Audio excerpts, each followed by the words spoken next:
Hello everyone, मेरा नाम है असिस्टेंट प्रोफेसर नरेश कोरी और आप देख रहे हैं मेरा YouTube channel thermal engineering lecture series. दोस्तों, पावर प्लांट इंजीनियरिंग की यूनिट 7 के लेक्चर नंबर 2 की तरफ चलते हैं, जिसके अंदर आज मैं आप लोगों को पढ़ाने वाला हूँ टाइप्स ऑफ कूलिंग टावर। देखिए दोस्तों, आप लोगों ने थर्मल पावर प्लांट के पास में से एक बड़े बड़े टावर्स, व्हाइट कलर के टावर्स देखे होंगे, जिसमें से व्हाइट कलर का स्मोक निकलता रहता है। ठीक है, वो हमारा कूलिंग टावर है। Practically cooling tower power plant के अंदर क्यों रखा जाता है, या पावर प्लांट के अंदर कूलिंग टावर का मेन फंक्शन क्या है, कि कूलिंग टावर हम लोगों के लिए किस लिए यूजफुल होता है। तो मैं आप लोगों को कूलिंग टावर की डेफिनेशन बताता हूँ। Cooling towers cool the warm water discharged from the condenser and feed the cooled water back to the condenser। ये कूलिंग टावर का मेन फंक्शन है कि जो वार्म वाटर डिस्चार्ज हो रहा है कंडेंसर में से, और जो आप लोगों का कंडेंसर के अंदर फिर से आप लोगों को कूलिंग वाटर प्रोवाइड करवाना है। क्यों?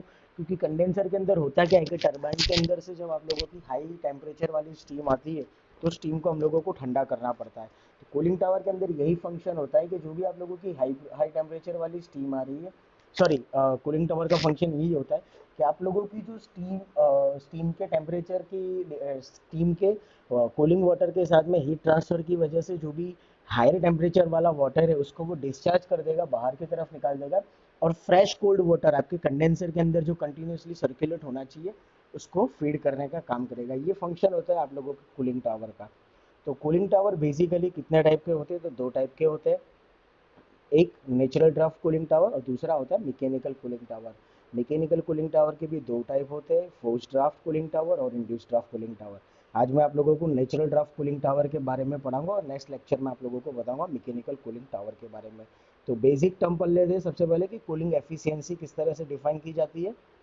It is the ratio of the cooling efficiency can be defined as the ratio of actual cooling of water, water का एक्चुअली कितना कूलिंग हो रहा है, to the maximum possible cooling of water. देखिए, आप लोगों को पता है कि एफिशिएंसी हम लोग बेसिकली इसी तरह से लेते हैं कि प्रैक्टिकली हम लोगों को क्या चीज़ मिली और थियोरिटिकली क्या चीज़ हो सकती है। तो यहाँ पर वही है कि एक्चुअली कूलिंग ऑफ वाटर कितना हो रहा है, वाटर का कूलिंग कितना हो रहा है टू द मैक्सिमम कितना पॉसिबल हो सकता है। क्या बहुत सारे फैक्टर्स हम लोगों को ध्यान में रखने पड़ते हैं, जैसे कि सराउंडिंग टेम्परेचर कितना है, हीट ट्रांसफर रेट कितना है, एक्सेट्रा एक्सेट्रा एक्सेट्रा। इसकी वजह से क्या होता है कि जितना कूलिंग होना चाहिए उतना प्रॉपर कूलिंग हमको मिल नहीं रहा है। That's why we have written over here actual cooling of water to the maximum possible cooling of water. ये रेशियो मतलब उसको बोलते हैं कूलिंग एफिशिएंसी। इसका फॉर्मूला क्या होगा? TC1 minus TC2 divided by TC1 minus TWB।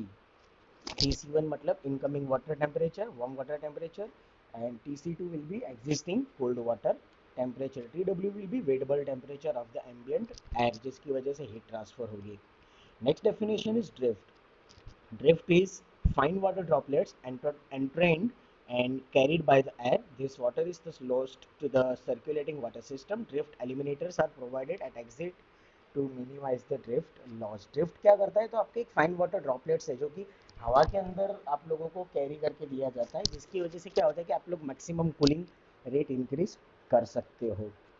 तो डेफिनेशन के बाद में मैं आप लोगों को समझाता हूँ नेचुरल ड्राफ्ट कूलिंग टावर के बारे में कि कूलिंग ड्राफ्ट क्या होता है नेचुरली। मैं आप लोगों को फिगर दिखा दूँ सबसे पहले। हम लोग फिगर के बेस पर ही समझेंगे, थियरी से ज़्यादा इम्पोर्टेंट हमारे लिए है।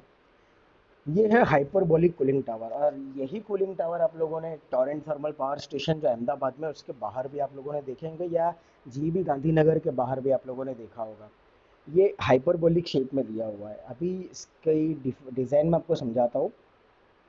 ये बाहर आप लोगों को दिखेगा रेनफोर्स्ड कंक्रीट सेल, मतलब कि आरसीसी स्ट्रक्चर से बना हुआ। ये है वाटर स्प्रे, मतलब कि यहाँ पर हम लोग वाटर का स्प्रे करेंगे, जो कि लिखा हुआ है हॉट वाटर फ्रॉम कंडेंसर, जो हम लोग स्प्रे करने वाले हैं। ये हर्डल्स है। हर्डल्स आप लोगों को पता होगा, आप लोगों ने रेस के अंदर देखा होगा, दौड़ने वालों के लिए जब वो लोग कूद के जाते हैं उसको हर्डल्स बोलते हैं। ठीक है, हर्डल रेस जिसको बोलते हैं ना, वैसे हर्डल्स है। क्यों है वो मैं आप लोगों को समझाऊंगा एक्सप्लेनेशन में। ये आप लोगों को डायगोनल कॉलम दी गई है, क्यों है वो भी मैं आप लोगों को फिगर में समझाऊंगा। यहाँ पर पंप होगा कि जहाँ से हम लोग condenser cooled water to condenser condenser को कूलिंग वाटर प्रोवाइड करने वाले, और यहाँ से हम हमारी एटमॉस्फेरिक एयर को एंटर करवाएंगे। तो ये बेसिक कंपोनेंट्स है आप लोगों के हाइपरबोलिक कूलिंग टावर के लिए। मैं आप लोगों को इसका वर्किंग समझाता हूँ। दोस्तों, आप लोग देख सकते हो फ्रॉम द बॉटम, बॉटम में हमारे पास में यहाँ पर पॉन्ड है। ठीक है, पॉन्ड का मतलब ये हो गया कि आप लोगों ने वाटर स्टोर करके रखा हुआ है। अब होता क्या है कि डायगोनल कॉलम का मतलब क्या होगा कि डायगोनल कॉलम की वजह से जो भी आप लोगों की एटमॉस्फेरिक एयर अंदर आ रही है वो पूरे कूलिंग टावर में कंप्लीटली टर्बुलेंस इफेक्ट के साथ में फ्लो होगी। डायगोनल कॉलम रखने का मतलब ये होता है। ठीक है। अभी होता क्या है कि कंडेंसर के अंदर से जो भी आपका हॉट वाटर आ रहा है वो कूलिंग टावर के अंदर हम लोग यहाँ पर स्प्रे करवाते हैं। अब जब इसको हम लोग स्प्रे करवा रहे हैं तो ये हर्डल के थ्रू नीचे की तरफ आएगा, लेकिन होगा क्या कि वाटर का टेम्परेचर बहुत हाई है और यहाँ से हम लोग एटमॉस्फेरिक एयर को कूलिंग टावर के अंदर एंटर करवाते हैं। तो इसकी वजह से क्या होता है कि हर्डल्स के अंदर जो भी आप लोगों का पानी स्टोर हो रहा है और नीचे से आप लोगों की जो एटमॉस्फेरिक एयर आ रही है, इन दोनों के बीच में हीट ट्रांसफ़र होती है। और हीट ट्रांसफ़र होने की वजह से क्या होगा कि आप लोगों का जो हॉट वाटर होगा वो हॉट वाटर ठंडा होगा, it will lose the heat and that hot water or hot steam will convert into the cold water and that cold water will be stored over here into the pond। और यही पानी फिर हम लोग pump के through फिर से condenser के अंदर रीयूज करते हैं। यहाँ पर क्या हो रहा है कि जो भी आप लोगों की एटमॉस्फेरिक एयर थी जिसने आपके हॉट वाटर के साथ में हीट ट्रांसफ़र की, वो हॉट वाटर के साथ में हीट ट्रांसफ़र करने के बाद में हाई टेम्परेचर में कन्वर्ट हो जाएगा और वो एटमॉस्फेरिक एयर फिर आपकी जाएगी ऊपर की तरफ एलिमिनेटर में, जहाँ पर अगर डस्ट पार्टिकल है या इम्प्योरिटीज़ है तो वो एलिमिनेटर में एलिमिनेट हो जाएगी और वो हॉट एयर फिर आपकी कूलिंग टावर से बाहर निकल जाएगा। जो वाइट स्मोक आप लोगों को दिखता है ना वो एक्चुअली आपकी हॉट एयर है। या फिर आप बोल सकते हो कि आपकी जो भी कंडेंसर में से आप लोगों का वाटर स्प्रे फॉर्मेशन में आप लोगों का वाटर ड्रॉपलेट्स गिर रहा है ना, अभी यहाँ पर प्रेशर इतना हाई होता है ना कि some water droplets are carried out with your hot air coming out from the cooling tower. तो जो वाइट स्मोक के अंदर थोड़ा बहुत क्या होता है कि आप लोगों के वाटर पार्टिकल्स भी होते हैं, मतलब कि ये वेट स्ट्रीम होती है। तो वेट स्ट्रीम क्या होती है कि आप लोगों की बाहर निकल जाती है। तो ये बेसिक फंक्शन होता है आप लोगों के हाइपरबॉलिक कूलिंग टावर का, जो कि आप लोगों को देखने को मिलता है आपके थर्मल पावर प्लांट के बाहर। जनरली यही यूज़ होता है। अब इसके एडवांटेजेस में आप लोगों को बता दूं, its operating and maintenance cost are less since no fans are needed. क्योंकि देखो दो टाइप के मैकेनिकल मैंने आपको बताया, induce draft and force draft fan होता है। ठीक है, यहाँ पर आप लोगों को कोई फैन नहीं रखना है तो मेंटेनेंस कॉस्ट आपका लेस हो गया, नॉइस लेस भी हो जाएगा। ये hyperbolic towers chimney shape creates it's on draft, मैंने बोला ना, हाइपरबोलिक शेप की वजह से क्या होगा, ये अपना ही ड्राफ्ट क्रिएट करेगा। इसकी वजह से क्या होगा कि एफिशिएंट ऑपरेशन मिलेगा और आप लोगों की जो एयर होगी वो इजीली फ्लोट आउट होकर के बाहर हो जाएगी। They require considerable less ground area, area भी काफ़ी कम चाहिए पड़ता है आप लोगों को इसको मैन्युफैक्चर करने के लिए, मतलब खड़ा करने के लिए। The enlarged top of the tower allows water to fall out of suspension। जो हर्डल्स आप लोगों को दिए थे ना, ये enlarged top of the tower allows, tower का जो टॉप पोर्शन होता है वो थोड़ा काफ़ी बड़ा होता है। ठीक है, इसकी वजह से क्या होगा कि जो वाटर होगा वो इजीली सस्पेंड होकर के नीचे की तरफ फ्लो हो जाएगा। इट गिव्स मोर और लेस ट्रबल फ्री ऑपरेशन। आप लोगों को यहाँ पर इजी ऑपरेशन करने के लिए मिल सकता है, कोई ज़्यादा मशक्क़त करने की ज़रूरत नहीं, ज़्यादा आप लोगों को मेहनत करने की ज़रूरत नहीं है। And the last one is longer in life, मतलब इसकी लाइफ भी काफ़ी लॉन्गर है क्योंकि मेंटेनेंस है नहीं, सीधा सीधा आप लोगों को रख देना है बना करके, तो it's longer in life. Disadvantages क्या हो जाएंगे इसके, तो its capital cost is considerably high since the towers may be as high as 125 metre and 100 metre in the base। काफ़ी बड़े टावर होते हैं, डायमीटर इसका हो जाएगा या तो 125 मीटर का या तो 100 मीटर का base diameter bottom side. Base diameter मतलब कि ये वाला पोर्शन, ये जो पोर्शन है ना इसको बेस डायमीटर बोलते हैं। ठीक है, और कूलिंग टावर आपको दूर से दिख जाएगा कि काफ़ी बड़े बड़े डायमीटर में होते ही है, तो ये आपके लिए एक बड़ा डिसएडवांटेजेस है। And the last one is its performance varies with the seasonal changes and tribal temperature and relative humidity of air। Air के अंदर अगर ट्राइबल टेम्परेचर चेंज हो रहा है, रिलेटिव ह्यूमिडिटी चेंज हो रही है, तो भी इसके परफॉर्मेंस में चेंज आने के चांसेस रहते हैं। नेक्स्ट है फोर्स्ड ड्राफ्ट कूलिंग टावर।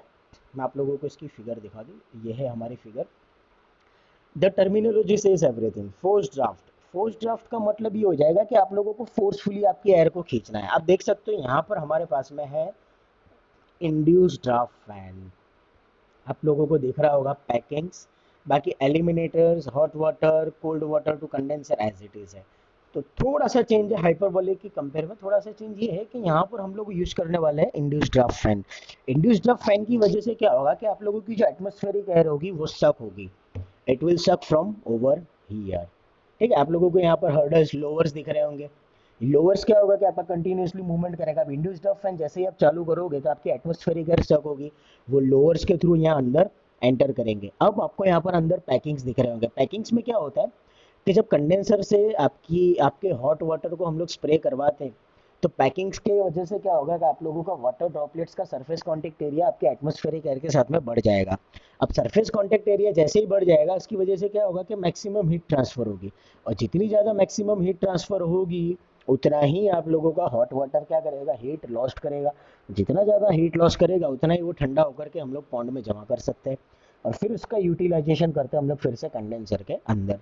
और जो भी आपकी एटमॉस्फेरिक एयर हीट ट्रांसफर कर रही है वो हीट ट्रांसफर करने के बाद में सीधा इंड्यूस्ड ड्राफ्ट फैन के फोर्स की वजह से बाहर की तरफ निकल जाएगा। तो सिर्फ इतना ही सा फंक्शन होता है आपके इंड्यूस्ड ड्राफ्ट फैन का, जिसको हम लोग बोलते हैं काउंटर फ्लो कूलिंग टावर।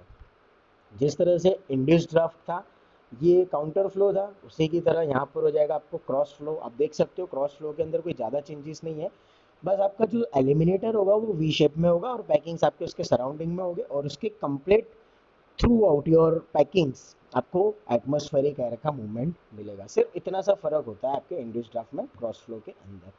तो दोस्तों ये थे आप लोगों के induced draft cross flow tower और काउंटर फ्लो टावर। साथ ही साथ मैंने आप लोगों को हाइपरबोलिक कूलिंग टावर भी समझाया। दोस्तों आई होप कि आप लोगों को इसमें समझ में आया होगा। अगर आप लोगों को कोई क्वेश्चन हो तो आप मुझसे ज़रूर पूछिएगा। Thank you so much.